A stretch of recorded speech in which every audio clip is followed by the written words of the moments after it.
Welcome to Spotlight on Everyday Heroes. Today we're highlighting Mandy, a woman who boldly defied expectations and transformed her passion into a successful career. After years in the corporate world and overcoming personal challenges, Mandy found her true calling behind the stylist chair. Join us as she shares her inspiring journey, the power of giving herself permission, and how she turned adversity into artistry. Let's dive in.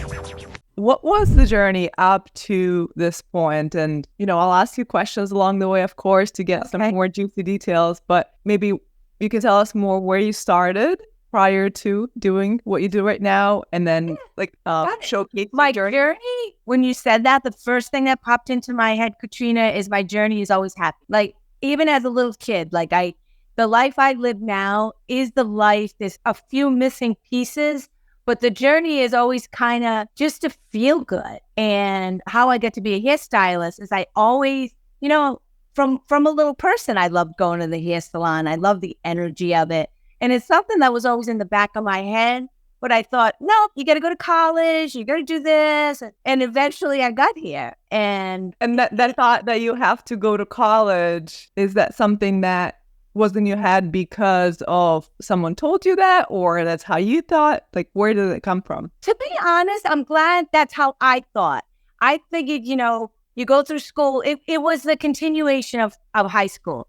And looking back, I'm so glad I did it because I am creative and I'm very kind of whimsical and unconstructed. But I'm glad I did the college background because it really made me grounded with I took a lot of accounting classes. I took a lot of marketing classes. I did a lot of business, but I did the creative end of it. Cause at one point, cause I went to high school and college in like the late 80s, early 90s, I wanted to maybe work on Madison Avenue and be in an ad agency and have all those boards up. I think it's always been a visual thing for me. And then as life changes and everything changed, I learned as I got into corporate after I got out of college, I'm really a sole proprietor and a solo kind of human. And that's why then I went and opened up my gift shop because it was something I could do alone and have my creative energy, but be with people. But it's still my alone process. And then when I closed my gift shop, why did you end up closing it? I closed it because it was just timing. I saw this shift in the economy too.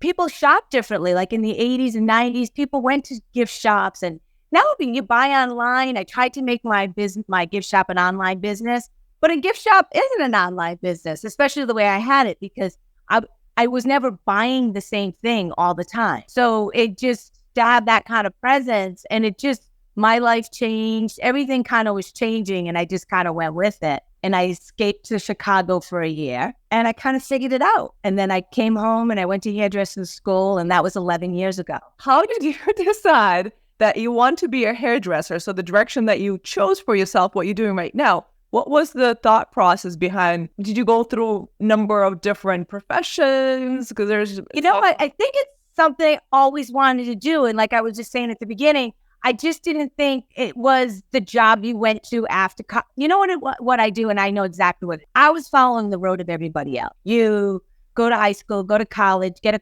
corporate job, put on some nice clothes, take the train into the city and work. And I tried that, and I didn't fit in. I don't always fit in, which I learned to like that about myself. So now have this corporate life for my 20s, and I'm never happy. I'm always updating my resume and going on and always landed really nice jobs, but it never fulfilled me. And then one day I said, you know what? I'm not happy. I was like 31 years old, and I opened Studio 6, my gift shop. And that fulfilled me for a long time, but it still wasn't. It's funny because when I first got out of college, I did go to hairdressing school for a hot minute, and I did a few bad haircuts and I quit. So I'm a beauty school dropout. And I was probably 22 years old. And it was always in the back of my mind. It just didn't, to go back to school for it. The timing was never right. And then when the timing was right, I went for it. And this is a profession, like I will retire on this career. Like this is what I can see I can see myself as an 86-year-old mixing up my color, and I can't work like I work now, but I hope to still do it. So. Yeah. No, but So you tried a lot of different things, right? And how do you treat that time of experimenting? Do you think it's kind of like wasted time, or was it useful Not for at you? all. And I didn't really, to be honest, I don't really think I tried a lot of things. Like my 20s, I had like corporate jobs, and that I was experimenting because I was never happy. But then in my 40s, I was so happy. That's when I became a sole proprietor and I had my own gift shop. And then in my 50s, here I am. The end of my 40s and 50s, I had this career. So I always had it in my blood to do my own thing. I just didn't know how to get there. And once I had the guts to just say, do what you want to do. My 20s, I didn't have the guts to do it. I had it in my head. I didn't listen to myself. I got in the wrong marriage.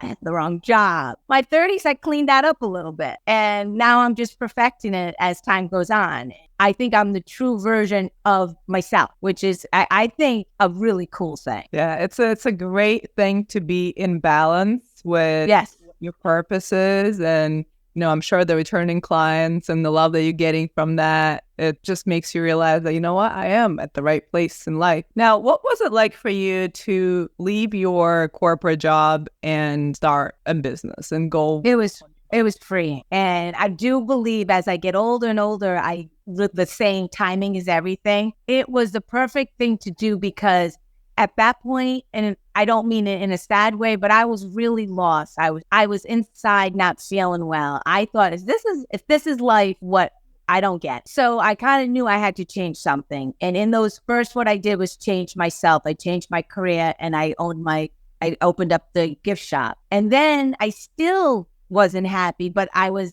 kind of happy. So then I looked at my marriage and how I was living. And that was a big part of it because when you are an entrepreneur, even just a human, everyone says you're not your job, but you are what you do. And at least I am.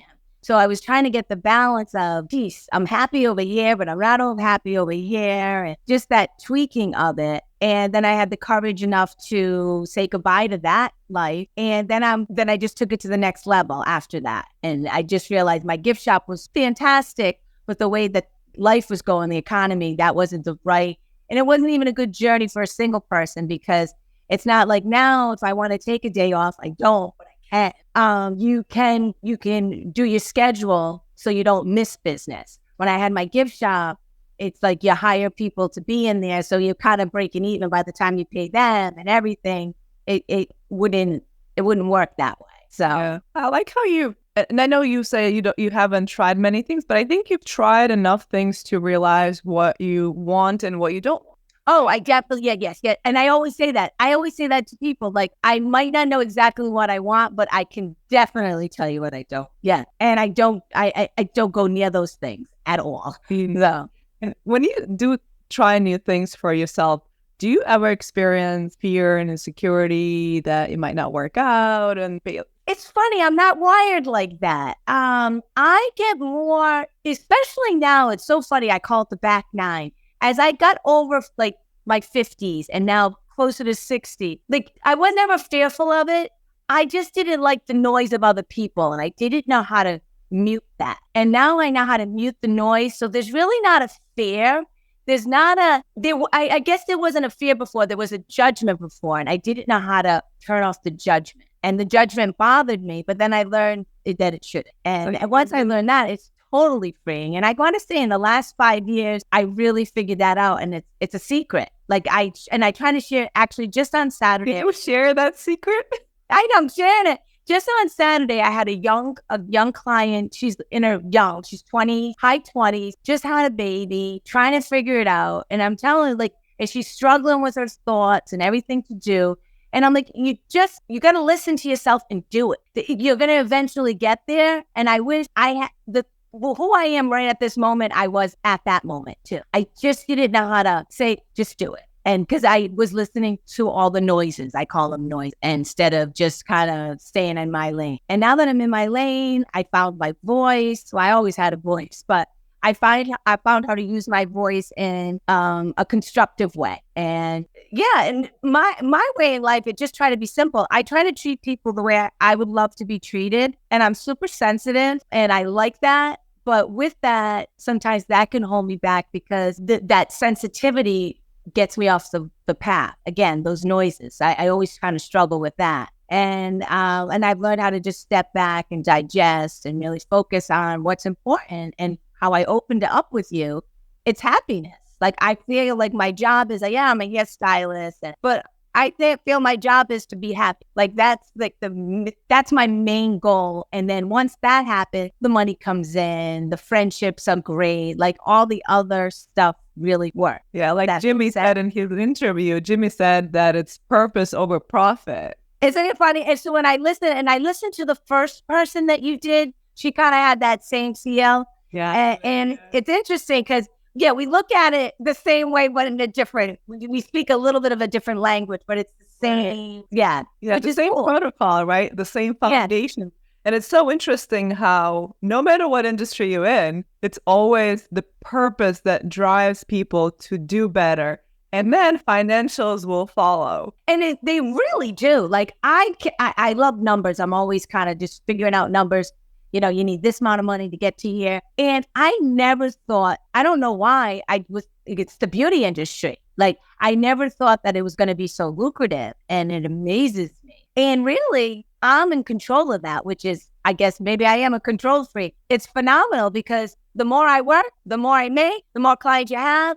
And it's your speed. It's yours. And where I feel gratitude, though, in saying that, people come back. And I'm always very grateful. And it's kind of like just like Santa Claus on Christmas, like, oh, they come back. Like, I'm flattered and I'm honored, and it makes my life that they come back. I love that. I can totally feel that energy right now as you talk about it.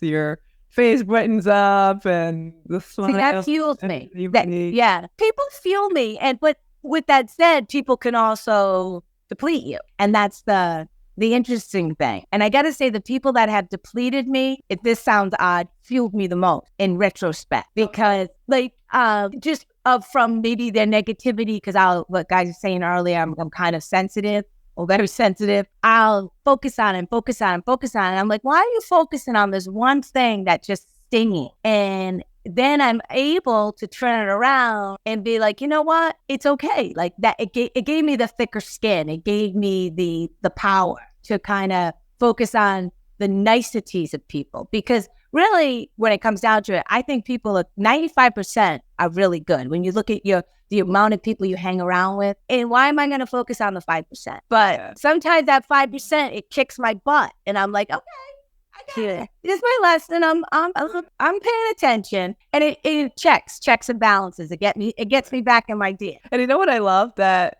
there's a lot of people who are sensitive to energies and whatnot. I'm one of them. And I love how you turn that superpower into, or maybe not superpower, but turn that ability into a superpower so you can help people in your own different way, right? I'm sure people come in from a busy life, whatever they had been doing before they came to your salon, and then not only give them a great cut, you also work as kind of like a therapist, but energetic therapist, where you're take on that energy in the hair. It is so, my job, I'm very grateful. I got my craft down. It took me a while. I've been behind the chair now 11 years, and I've seen the improvement, and I'm very proud of my work. But that is not it. I mean, I spend the majority of my day just talking to people and listening to their stories, kind of like what you're doing here on the podcast. And that's the amazing part of this business. Like, I do get all these awesome text messages. I love my hair. But after they say that, they're like, thank you so much. I heard what you said and I tried it. Or thank you for letting me tell you that story. Like, that is, to me, amazing. And I'm honored. It's almost, and that is a power in a sense, because I hold their story. The things that people tell me, and that even I'm shocked sometimes. I'm like, you really want me to know that? And it's a true honor to hold that. And I'm proud of myself that I keep it in the vault, because it's easy to, because they're interesting stories. So it's like some of them, and I learned from that. And to create that space of the sacred space where they feel comfortable to open up to you in that way. Yeah. Right? You could be a best friend to them, but you don't even know that. Well, that's the fine line and part of the dance too, because it's funny, like I have really good friends that I call and I tell things to, But some of my clients that I almost have a more intimate, not in a physical way, but intimate relationship with these people because of the things I tell them and they tell me. And that's really a cool thing. I didn't see that part of the job coming. I looked at the job because I am creative and visual and I like style and just feeling good. But it's more than the hair because really to make someone feel good, you got to get to the core of them. And then that's where it is. That's so interesting. I never think about that. But now that we're talking, I realize that there is another aspect of it that's therapeutic to both of you. It's really therapeutic to me because in order to do that and keep these people, I get to leave my stuff at the door, which is a good thing a lot of the time because a lot of my stuff sometimes, in my opinion, is a little, the sensitivity is a little nonsense. So I'm like, leave that over there and we'll deal with that later. And it's really, it's cool. It gives me a strength that I can't even, people say, how do you have so much energy? I think that's why I have so much energy. I'm an empath and I feel people's energy. And I think that I do think I have a strange amount of energy. I think it's because I take that from people and it's like, it's not food. There'll be days at work that can I stop and think, I'm like, oh my God, I had a yogurt today. How am I not falling over? It's because the energy I'm getting from this, I can't even put an adjective on it. It's just amazing. It's exhausting, but it's also amazing and energetic at the same time. So it's kind of one of those things. Yeah, I think you've probably all over those years, you've figured out how to take it in, but not absorb it and then bounce it back. Well, you know what it is? Maybe next time you're in my studio, you'll see this. Someone gave me a bell. And when I have a person that challenges me, I'll ring the bell to mix up the energy. And now everyone's going to be like, where's that bell? But it works. And energy is an interesting thing. Money has energy.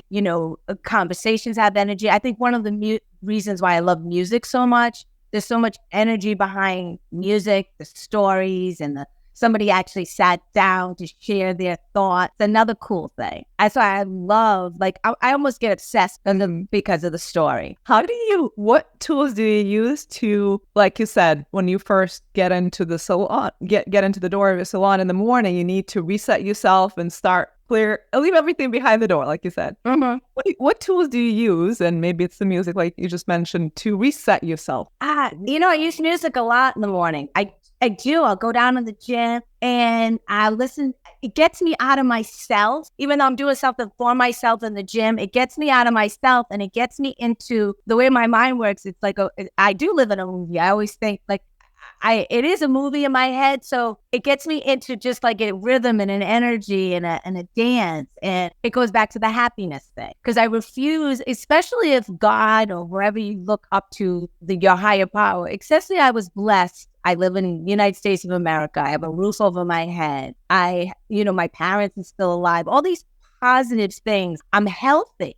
Why would I waste that? So I feel very honored that I get out of myself and get into those lyrics. And is there any opportunity that maybe came to your life and you said no to that you now regret? Oh, that's a good one. Finally, nothing that came to my life, and I hate being regrets because I like to be in gratitude. But I really, really wish when I was younger, when I first got out of college, that I really listened to myself better.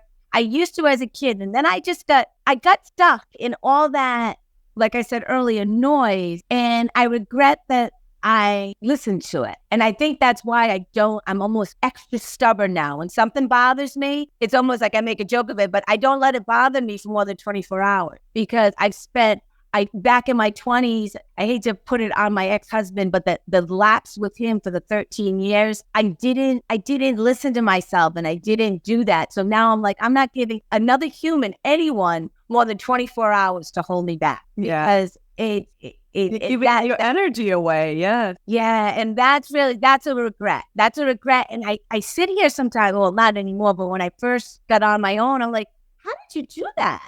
And all I can, my justification of it, because it is a beautiful human being. He just wasn't the right person for me. And he was my best friend, which made it easy to stay and hard to leave.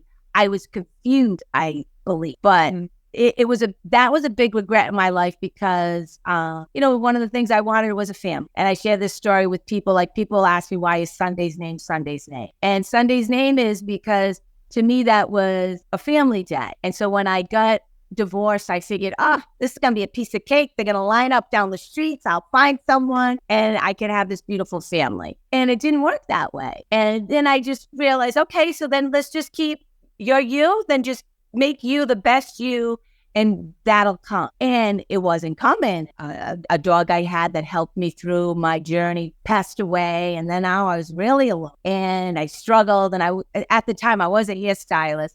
And I just kind of stayed in my zone and trusted the process and kept, my affirmations of being positive. And then it came time to add love and a family to my life. And I went to an animal. So I got Sunday and the name just clicked. I'm like, we're going to make this Sunday positive. The family you have to say goodbye to, that's not happening. And, forge forward. And that's where I am now. So I guess the regret is that I waited too long to start a process like that. Is that now? What do you think would have helped you to move forward with it and enable you to move forward? What do you think? That's probably guess that I could. I give myself permission now to do everything. I just didn't think I could, which amazes me. But because sometimes I'll go out, especially when I first got divorced and I was on my own, money was tight and I give myself all these rules. You can't do this, like just go out, have a drink. You can't eat. Then I said to myself, stop it with all these rules. Like you can make it happen by just letting it happen instead of, because I was always trying to manipulate it like into this comfort zone. So I guess once I gave myself the permission that I could do anything, be anything, say anything, it was so freeing. Yeah. And it sounds like your mindset has changed from a limiting mindset to a mindset of abundance. Yeah. Yes. I guess I got confused for a while, but it's funny because like I said earlier too, the Mandy I am right at this moment, it is my 5 to 10-year-old self. Like it cracks me up. Even when I look in the mirror sometimes, yeah, right? Even when I look in the mirror sometimes, I get my hair's a mess. I'm like, oh, that's you. And I lost myself somewhere, somehow on my journey. And then I got myself back. And I think that's why I speak my mind and I stay in my words and I stay in my truth, because I never want to lose me again. Yeah. Now, tell me a little bit, because obviously you went through a long journey to connecting with yourself, with your true self. What were the resources or people or anything that helped you through that process? Funny, music. And that's why I love music. Yeah, I've never sat down with a therapist. I am blessed with really great parents and I have a lot of friendships that I really trust. And I'm able, I think where my parents gave me the permission always. So I think, but I didn't give myself the permission. So I think that helped me with the process. Yeah. Was there a moment, I would like to know, what was the moment where you realized that I want to give myself that permission? Do you remember when that exactly happened? I just remember, I guess looking back, I just remember how awful I felt and I didn't like that. And I don't even want to say, and I guess that's why I think mental illness is I have such a soft spot in my heart for mental illness. And I have a soft spot in my heart for people who take their life, because I even hate to admit it, but I felt so rock bottom that I would flirt with that. And I guess I don't share it with people that much. It's not that I'm embarrassed by it, but I'm surprised by it because I am so blessed. And it was situational. Like it was things that I can control. It wasn't like I wanted to do that because I had leukemia in my life. I had all to do whatever I wanted. And I think I got mad and I just said, I got to do it. And the money, and I'm so glad I always knew money would come. There was a part of my life when I was alone and I was in the whole $70,000. I didn't even know. I'm like, how are you going to do this? If you go to hairdressing school? And I think that's what amazes me now that, that I'm here. I don't have debt and I'm really working on savings. Like when I'm 75, 80, I can have a not a great nest egg, but a nest egg, and I'm working on it to make it a great nest egg. So I'm really proud of those things. So that's why I think when you hear about the mental illness piece of it, because it's out there, you can change it. And I know some people are wired with it. I wasn't wired with those feelings, but if because I don't want to speak to somebody whose really minds are wired that way. But I know a lot of people's minds aren't wired that way, and their life is situational, and you can change it if you just dedicate yourself to it. Yeah. And I really love how you said that you did have supporting family and friends to lean on, because, I think in life, many people, I think everyone goes through tough times and they hit rock bottom, and usually that's when the change happens. Because You're right. Yeah. So you're rock bottom. Yeah, it's true. Yeah. Yeah. And at that moment, it does feel, and I've been there. Yeah. Well, I know. It's funny because the people, they come around to you. Yeah. Yeah. Yeah. It's not a pleasant place to be in, but I think without that, what you have now is almost not possible. It's true. You know what? I say that when I see people like they're flirting with, I'm like, do it. It's going to be gut wrenching. Whatever it is that you're fearing or you feel like you have to change, it's gut wrenching. It's hard. But when you get through that, it is like that. And there's where some of that energy comes from, because it's empowering to such a degree I can't even explain, but it's so freeing.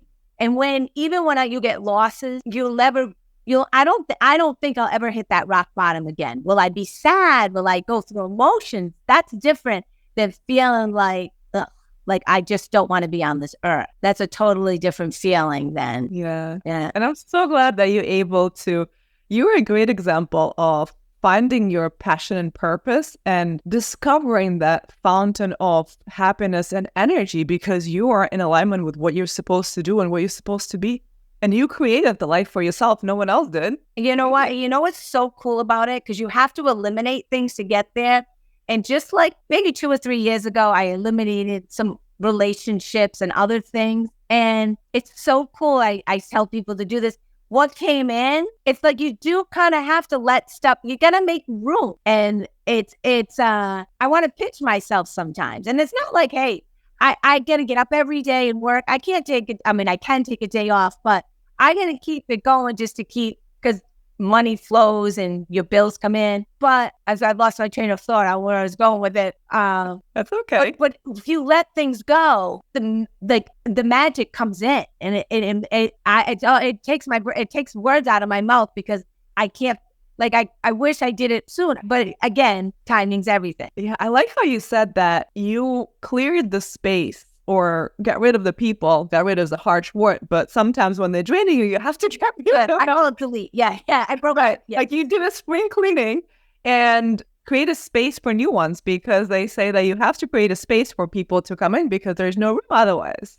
You have to do that. And I think that's where we lose out. And I call it sometimes American way, we supersize everything. You can't be supersized. It's too much. And I saw it. I saw it even just like how now I haven't dated in years. There was in my head, there was no room for it. And once I kind of made some room, I was like, oh, I can do this. This is fantastic. This is fabulous. Like it's just what I thought could happen. And I do believe in a big thing of visualizing it, and it will come. Like I always use on my Instagram, build it, it will come. I know I steal it from a movie, but if you think it, build it, do it, it does. And not right away, but it does come. And that's the key too. People think it's like this. It's nothing like that. And I like what you said, that, you have to visualize, but you also have to believe that it's going to happen. Oh, yeah. That's it. Yes. That's the biggest ingredient. Yes. Yeah, it's cool. It's pretty cool once you get all that. Right. Oh my God. And, I think that comes to my question about definition of your success, which I think you've answered in so many different ways already. But I'd like to have you summarize it. What is it for you? What is your definition of success? My definition of success for me personally is happiness. Like if I was to happiness, feel love, give love. And I hate to put the money piece on it, but that's the energy of the world we live in to survive. So the fact that I can get up every morning and make money for myself like I even think of it now, like I work Tuesday through Saturday. if I really wanted to do something else, I could go in on a Monday and just open my doors. And the fact that I could open my doors and make money and just do it's unbelievable to me. And I'll just always do it. I'm just glad that I have the opportunity to do it. Yeah. Well, I think you seized the opportunity, you created the opportunity, and you're doing it. Yeah. I think it's all you, Mandy. Thank you. It's nice. And then you know what's so cool though? Like even how we met, like how you meet people through it and touch people through it. It's like even just doing your hair for your wedding. That's an honor. Like who gets to do stuff like that? It's a true honor. I love stuff like that. Yeah, that was a magical moment for sure. Yes. I was taking the photo the other day when I sent you. I was crying in the car. I was like, oh my God, I'm running late. We make it work. At first, I'm like, what? And then I'm just like, and that's when I take a breather because the noises, and you did that with me. I was like, just come in. We'll make it work. Because it's true. It's like, wait, this is what life's about. She's getting married. So look, she's running a little late. Who's going to mind that? And I even had this conversation in my head because I felt bad for the people after you. But I'm like, if they mind, they're not my right people because what you were going to do was perfect. And I thought of that. I'm like, no. And that's where even that day I was practicing those things that I struggle with. So it's great. It's amazing that you not only found something that gives you the energy, but also where the field that allows you to continue to grow personally. Yeah. I look at myself. Yeah. It's amazing because even if some days I go in, I'm like, oh, Mandy, why don't you just be chill today? Just chill. You can't. The energy comes in. Like I try to be quiet and I try. Then I'm like, again, why yourself these boundaries, these rules? Just be. And the best happens. Even like getting ready for you, I'm like, I'm like, do what? Just be yourself. When you're talking about yourself, if you have to take notes on how to be yourself, that's crazy in my mind, right? Just perfect. Right? And I pride myself on not even. I don't like white lies. I don't like any kind of like false. So it's just like just be. If you're you, what else could you do? Yeah, like it can't be wrong for sure. And you allowed yourself to be the way you are. Yeah, the most variety way, whatever it is. At least though. I say this sometimes if I have a tough day or, a client's really pushing me like, I want to be blonde or I want to be this. I'm like, and I want them to be who they want to be, but I can do what I can do. And then when I drive home, sometimes I'm like, all I say to myself, I say, Mandy, you did your best. And as long as you know you did your best, that person might not be completely happy with you, but I'm the scapegoat and I'll take that. I'll take the scapegoat. I'll take it. And sometimes I'm not saying that I'm right. Maybe I could have done better. I just didn't know how. So in what I could give, I did. And are you going to blame yourself for that? No, I don't. When I first started as a hairstylist or anything, when you first start, well, that's how you learn from all your mistakes. But at this point, like when it happens to me now, I'm just like, no. But when, 8 years ago, when I was like, like I didn't know. And I had mentors that helped me and I got through that. Like anything you start, you have to start somewhere. You had mentors, you said? Yes. Tell me more about that. My mentors, and every job I had mentors. Like, I guess in my last job, I got to say, when I got out of hairdressing school, I worked over at Hair, Heart, and Soul. And Sarah, the owner, what I loved about her salon and her energy is she basically, like I said, I give myself the permission. She would give the stylist the permission to be themselves. And I've never witnessed that before. Like when I worked for Nordstrom or I worked for Samsonite and American Tourister and Simon Property Group. You had to be what they wanted you to. Like I remember one time somebody gave me this calendar and that my boss said, well, you got to do this first, that second, this third. And I'm like, well, then hire a robot. Like, why would you? That makes no sense to me. Like, why? I can't. And when I went in creative field and I worked at a salon briefly right before I went to Hair, Heart, and Soul. And I walked in and she's like, just do what you need to do. I'm here for you with whatever you need. And some of my clients, their tone was a little off or the layers weren't falling right. And she gave me the permission to learn. And then I got to build on. So I'll never forget. I don't forget where I come from. Was that I said, I don't forget where I come from. I remember, like I've had lot of, like, even when I was in my corporate, the Laura Ash people, when I worked for Laura Ashley when I first got out of college, I learned a lot from them, just little things like just different manners, because it was a European company and they had a different look on things. And you just soak in that energy. And again, it's funny because they would teach and give permission. And I didn't realize until I'm sitting with you today, this permission thing, I guess, is a big thing with me. So wow. And it sounds like you took that into your life on so many different levels, on professional, on personal. So there you go. Wow. Love it. Yeah, it's neat. It is neat when you stop and think about it. Right. Yeah. And I love my interviews because a lot of times my guests actually have some insights that they get all about themselves, right? Yeah. Yeah. That's cool.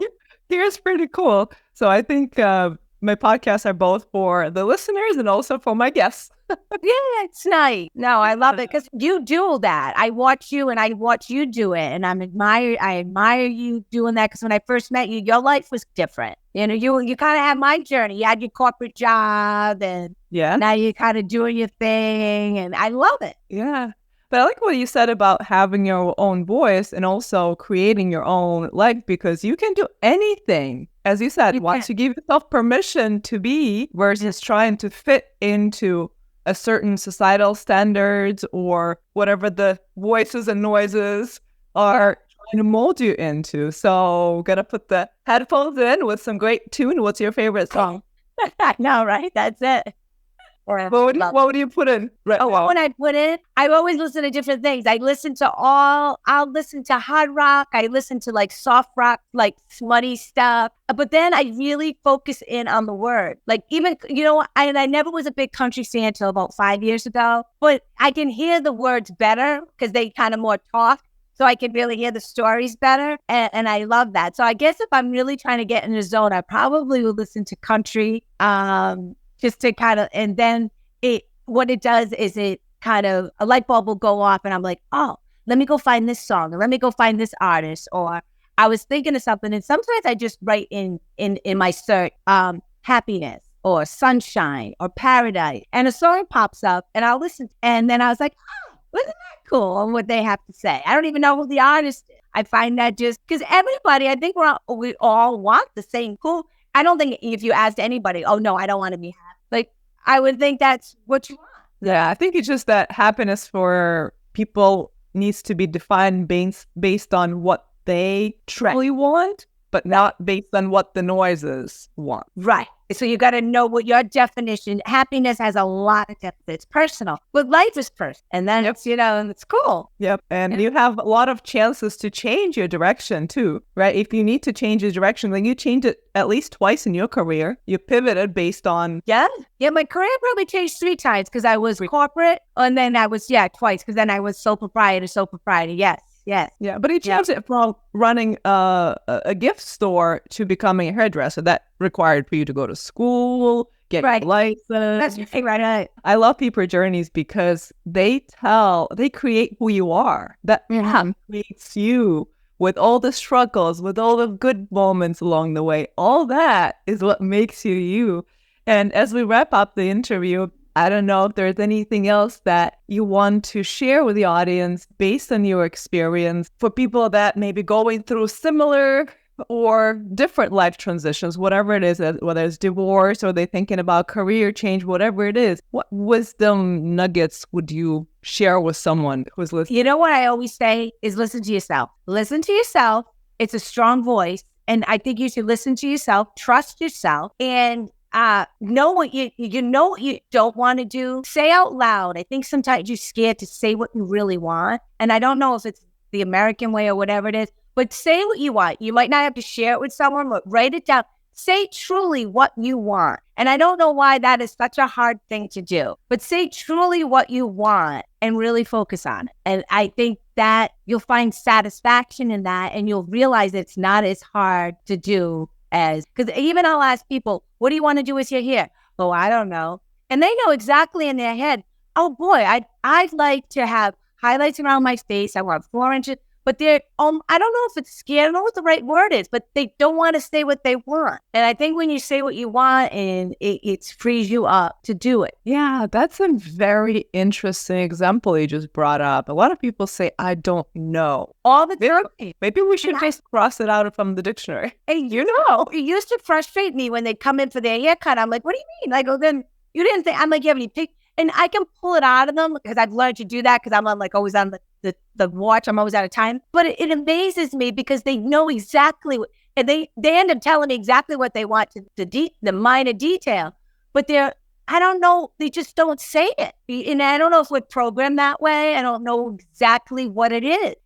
Do you think it's selfish to say what you want? Like even like to say like when somebody says, where do you want to go to dinner? I don't care. You kind of know, hey, I'm craving Mexican food. Just, you know where you want to go. You don't mind if you go for Italian, but you know what you want. And it amazes me we don't say it. But I think you just brought a great point. When I was going through my yoga teacher's training, there was a lot of conversations about us being disconnected from our bodies, from our minds, because as you mentioned earlier, people want you to be doing A, B, C, D. They want you to be a robot, which means that you are disconnected from self. Mm-hmm. And when that happens, you start to become kind of like a people pleaser.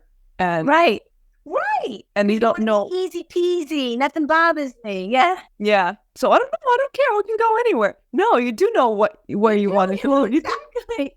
So I think maybe a good practice for folks that are listening is to, like, even sitting here right now, ask yourself, like, what do you want to do right now? Right. And just pause. Like, you don't need to go anywhere. Just sit here with yourself for a moment and think what comes up. Like, there'll be a thought popping. That's awesome. That's a good exercise. Yeah. Versus just, because we're always on the run. We're always stimulated by social media. We never, like, how often are we sitting with ourselves just without any distraction? Right. Barely. No, it's true. And it's as simple as that. Really, when you get down to it. Because before you can do anything, you got to know what you want to do. Yeah. And I think what we have in common is that we both went through divorce. And when you're getting divorced, if you don't have kids, like we don't have kids, you have a lot of time solo. I always say that. Yes. I was blessed with time. Yes. So go ahead. Yeah. So what happens when you have all that time with yourself? You have time to connect to yourself. Because there's no distraction. There's no one talking to you. There's no one asking you what you want to do. You are with yourself, by yourself, a lot more than with... You're not distracted. You're not distracted. No, I say that because people will say to me sometimes, like, I wish I could do that. And I said, but hey, like you're raising kids. Like, I don't even think sometimes they take that away from them. Like they take it as like that's add that to it. That's who you are and make that part of your, what do you want to do self? Like that to me is such a strength. I'm like, what are you talking about? Like, look what you're doing. Like, you sacrifice your time to raise a human, and it's amazing. Yeah. Yeah. It's just, raising a family is hard. I give people a lot of credit. I don't, obviously I can consume a lot of time, but I think we do tell ourselves stories. So we as humans, we tend to tell ourselves stories as to why not. Right. So, and we start to believe those stories, and that's a good justification for not doing something because the weather is not good today, so I'm not going to go for a walk, or, whatever it is, excuses is a playing. Excuses, because the excuse is a Band-Aid, but it makes you feel okay with it. But you still don't feel okay, but it gives you an excuse to feel okay. Yeah, we just really, would you say, what you have to do is be honest with yourself what you want. Just even start there. Yeah. Yep. And if it makes you feel better to tell someone an excuse, okay. But still just be honest with yourself. Right. Yourself is the only person who you cannot fool. Right. Oh, boy. You can put up a pretty face for other people if you're not feeling good, but internally, you know that you're not feeling good. Something is not right. And you got to fix that. And that's how I said, like, how I got here, my turning point is, like, Yeah. So, you know what? I think to your point, too, that internal voice, I don't know if it's true for everyone, but I feel like it gets louder as we get older. Yeah. Well, you mute it, I think. I think sometimes you mute, or at least in my case, I muted it. And I'm like, why? Why would you do that? Like, yeah. And it does get louder because you know what? We're on a shelf. It's the shelf life, I call it. Like, we're going to expire. So you gotta say what you want, do what you want. You got to be heard. So it does get louder. That's smart. I know. Look, why? This was so much fun. Yeah. So some awesome nuggets. Thanks for tuning in to Spotlight on Everyday Heroes. Did you enjoy hearing the inspiring story of our guest? Are you feeling motivated to carve out your own unique path to success? If so, be sure to hit that subscribe button so you never miss an episode. And if you want to join the conversation and share your own success story, or if you have a guest recommendation, head on over to our website at www.capitalturners.com and let us know. But remember, success is not just for the lucky few or the well-connected ones. It's all about taking action, confronting fears, and staying consistent with following your own vision of success. So keep on crafting your own path, and we'll see you on the next episode of Spotlight on Everyday Heroes.